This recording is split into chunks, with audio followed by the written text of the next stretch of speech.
Apresentando Férias Transtemporais da Fósseis.com. Veja o passado como nunca antes, conheça suas origens e adquira um melhor entendimento do mundo atual. Tudo isso em somente 12 vezes sem juros de centenas de anos de pesquisa científica. Férias Temporais da Fósseis.com, para viver escavando. E como combustível da nossa máquina do tempo, usaremos fósseis. Vamos entender um pouco mais sobre eles. Fósseis são restos ou vestígios de animais e vegetais que foram preservados, sendo restos do próprio ser vivo, como dentes, escamas ou ossos, chamado de parte, e vestígios somente em marcas, como uma pegada. Geralmente ficam preservadas as estruturas mais resistentes do animal ou da planta, as chamadas partes duras. Considera-se fóssil aquele ser vivo que viveu há mais de 11 mil anos, ou seja, antes do Holoceno, que é a época geológica atual. Para que ocorra a fossilização, é necessária a ação combinada de processos físicos, químicos e biológicos. Para que ela ocorra, ou seja, para que o ser seja preservado ao invés de decompor e sumir, são necessárias algumas condições, como rápido soterramento e a ausência de ação bacteriana, que é o responsável pela decomposição dos tecidos. Também influenciam na formação dos fósseis o modo de vida do ser vivo e a composição química do seu esqueleto. Por exemplo, seres com estruturas formadas de sílica calcita, quitina ou celulose são mais propensos a serem fossilizados. Alguns processos que formam os restos fósseis são a incrustação, que cristaliza algum material sobre a parte. O outro é a permineralização, onde as cavidades da parte são preenchidas por minerais. Na substituição, as substâncias originais da parte são substituídas por outras. E também existem os processos que preservam melhor as partes moles, como o âmbar, que muitos já devem conhecer do filme Jurassic Park, o congelamento e a mumificação. Os fósseis têm um papel bastante importante para a ciência, pois eles são um bom indício da evolução biológica. Através deles, podemos perceber o acúmulo de pequenas mudanças ao longo da história e definir ancestrais comuns entre espécies, assim traçando o progresso dos seres vivos ao longo do tempo. Além disso, com os fósseis podemos compreender como era o planeta milhões de anos atrás, possibilitando a reconstrução de ambientes, como por exemplo o trilobita. O trilobita é um parente do caranguejo de 540 milhões de anos atrás, que por ter uma casca dura, era muito propenso a se fossilizar, então hoje em dia é um fóssil super comum de ser encontrado. Através das características dele, podemos ter uma ideia do ambiente em que vivia. Seus olhos altamente desenvolvidos indicam que era sensível ao movimento, e a sua capacidade de se enrolar em bola, igual um tatu do mar, só que com espinhos, mostra que ele precisava se defender dos predadores. Características como essa nos contam muito mais do que só sobre o trilobita. Isso nos diz que o ambiente em que vivia havia muitas outras criaturas, que não necessariamente se fossilizaram tão bem, mas que ainda são acessíveis através dele. Você já deve ter ouvido falar sobre fósseis vivos, mas deve saber que eles na verdade não são fósseis, e são em sua maioria espécies que eram consideradas extintas e por alguma razão são encontradas anos depois com poucas ou nenhuma modificação evolutiva. Um bom exemplo desse confuso termo de fóssil vivo são os animais conhecidos como selacantos. Tais espécimes eram considerados extintos, mas em 1939, o capitão Hendrik Golsen do Irving e Johnson embarcação de pesca quase teve a mão arrancada por um selacanto.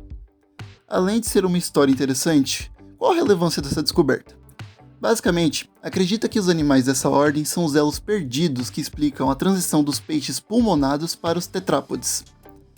Logo, sua vida de fóssil vivo torna tudo mais intrigante e traz tantas respostas quanto novas perguntas sobre os tão requisitados elos perdidos. E os fósseis não são úteis apenas aqui no nosso pedaço de rocha molhada favorito. Você já ouviu falar da expedição Lucy da NASA? Ela nada mais é do que uma expedição lançada em 16 de outubro de 2021, a partir da Estação de Força Espacial do Cabo Canaveral, na Flórida, para explorar os misteriosos asteroides troianos de Júpiter. Ela recebeu esse nome em homenagem a um antigo fóssil que ajudou na compreensão da evolução da espécie humana. Sua missão é investigar o grupo de corpos rochosos que circulam o Sol em dois enxames, um precedendo Júpiter em seu caminho orbital e o outro seguindo atrás dele. Com o uso de grandes antenas e instrumentos a bordo, procuram por evidências da formação do nosso sistema solar, podendo até encontrar fósseis do que supomos ser o início da vida segundo a teoria do surgimento da vida na Terra por meio de cometas, a panspermia cósmica. Mas como que podemos saber a aparência de um ser vivo a partir de um monte de ossos e barro com formato esquisito? Para isso, vamos ver como animais e plantas são reconstruídos a partir dos fósseis.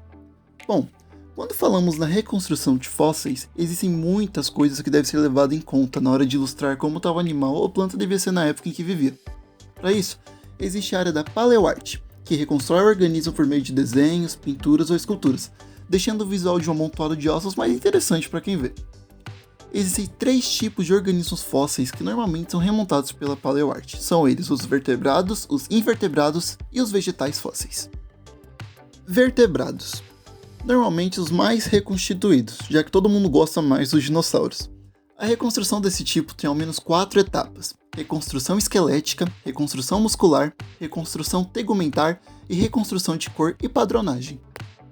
Na reconstrução esquelética, o primeiro passo da etapa é a definição de uma pose, uma postura que o animal normalmente ficava em vida, o que é feito com uma observação detalhada do fóssil. Após essa observação minuciosa, o esqueleto deve ser desenhado completamente, incluindo os ossos que podem estar faltando, que são incluídos usando ossos de animais próximos daquele que queremos reconstruir, apenas adaptando o tamanho.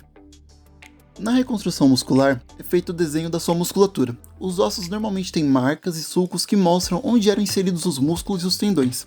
É dado prioridade para os maiores músculos externos, que dão volume e forma ao animal. Depois, é feita a reconstrução tegumentar, que nada mais é do que a tentativa de reconstrução da pele do animal. Em raras espécies isso pode ser feito apenas observando o fóssil. Então normalmente também é usada a estratégia da utilização de animais próximos ou até fósseis que tenham essa mesma proximidade. Mas pode fazer algumas suposições, onde animais pequenos são cada vez mais representados com penas por conta da sua semelhança com aves. Já os maiores não tinham necessidade de proteção contra a perda de calor, então geralmente são representados pelados como elefantes. E por fim, a reconstrução de cor e padronagem, a última etapa, onde é feita a aplicação de cores e possíveis padrões de manchas. Basicamente são feitas também à base de suposições, usando muito o fator do ambiente que esse animal habitava. Se estamos falando de um predador bípede que vivia em ambiente aberto, provavelmente tinha uma cor que ajudava a se camuflar, como os leões na savana. Outra forma de definir cor é usar comparações com os animais atuais. Invertebrados. Reconstruir animais desse tipo é uma tarefa extremamente mais fácil que a anterior, já que quase sempre seus fósseis possuem impressões de conchas, carapaças e exoesqueletos.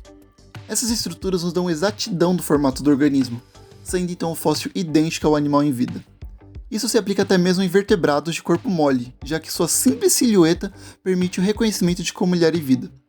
O trabalho na reconstrução dos invertebrados foca em determinar uma pose para o animal e aplicar cor. Fósseis vegetais. Assim como os invertebrados com seus exoesqueletos, remontar vegetais fossilizados é uma tarefa relativamente simples, já que o próprio fóssil mostra as características físicas que a planta tinha, conseguindo ver o desenho de suas margens e até a rede de nervuras. Já que o formato da folha do fóssil é o mesmo do que tinha em vida, o trabalho da reconstrução é apenas copiar o desenho, aplicando volume e cor. O único desafio nessa área é a reconstrução total da planta, pois até os fósseis mais preservados e em melhores condições apresentam apenas folhas, ramos, troncos ou raízes. São extremamente raros os fósseis que apresentam uma planta completa. E como todo mundo gosta mais dos dinossauros, a representação de plantas é pouco conhecida e muito baixa, sendo muitas vezes representadas apenas em paisagens ou em cenários que contêm dinossauros. E como são datados os fósseis?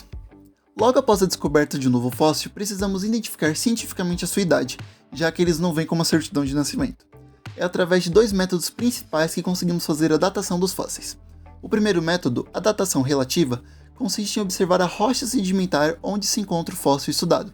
As camadas mais novas de sedimentos que formam essas rochas são depositadas por cima, portanto fósseis encontrados em camadas superiores são mais novos que aqueles que encontrados mais abaixo. Esse método não nos dá uma ideia exata, mas é importante para determinar se aquele achado se formou antes ou depois de um evento geológico. Se a idade dessa rocha já ter sido datada, a idade do registro fóssil será aproximadamente a mesma. A datação absoluta é a forma precisa de determinar a idade de um fóssil e se dá através da leitura dos elementos químicos presentes nesses vestígios. Um dos elementos mais comuns de serem encontrados é o isótopo de carbono que tem 2 nêutrons a mais, o carbono 14. Esses elementos são formados na atmosfera através de raios cósmicos que são tão energéticos que desmontam os átomos que encostam, liberando uma vasta quantidade de nêutrons que se ligam aos outros elementos, formando então o carbono 14. Esse isótopo está presente no processo de fotossíntese e, por consequência, todos os seres vivos possuem uma quantidade desse elemento em sua estrutura. O carbono 14 é instável e tem seus núcleos rompidos em razão da instabilidade atômica, num processo chamado decaimento. Porém, a natureza repõe esse elemento no mesmo ritmo que ele decai, ou seja, a concentração de carbono 14 na atmosfera é constante. Durante a vida de um ser vivo, a concentração de carbono 14 permanece constante, pois são ingeridos e decaem na mesma velocidade. Porém, quando esse ser vivo morre, ele deixa de se alimentar e ingerir o elemento, Com isso, a quantidade de carbono 14 passa a diminuir. O carbono 14 tem uma meia-vida de 5.740 anos, ou seja, a cada 5.740 anos, metade dos átomos de uma quantidade de carbono 14 decaem. Isso significa que se um ser morreu há 17.220 anos atrás, tem apenas 1/8 da quantidade padrão de carbono 14. Basta então colher uma amostra do fóssil e colocá-la num aparelho especial que é capaz de identificar o percentual de átomos de carbono 14 presente nela, como o espectrômetro de massa. A datação é confiável até 10 meia-vidas, para o carbono até 57.400 anos. A partir disso, a concentração de carbono 14 é tão baixa que impede a determinação de uma idade precisa. Outros elementos também podem ser utilizados para a datação, como o potássio 40 e o argônio 40, que podem estimar até 4,5 bilhões de anos, mas isso depende muito do material disponível no fóssil a ser datado. Muito obrigado a você que chegou no fim dessa pequena exposição sobre os fósseis. Esperamos que você tenha aprendido algo novo ou pelo menos ficou entretido durante alguns minutos. Se gostou, compartilhe esse vídeo e continue aprendendo cada dia mais.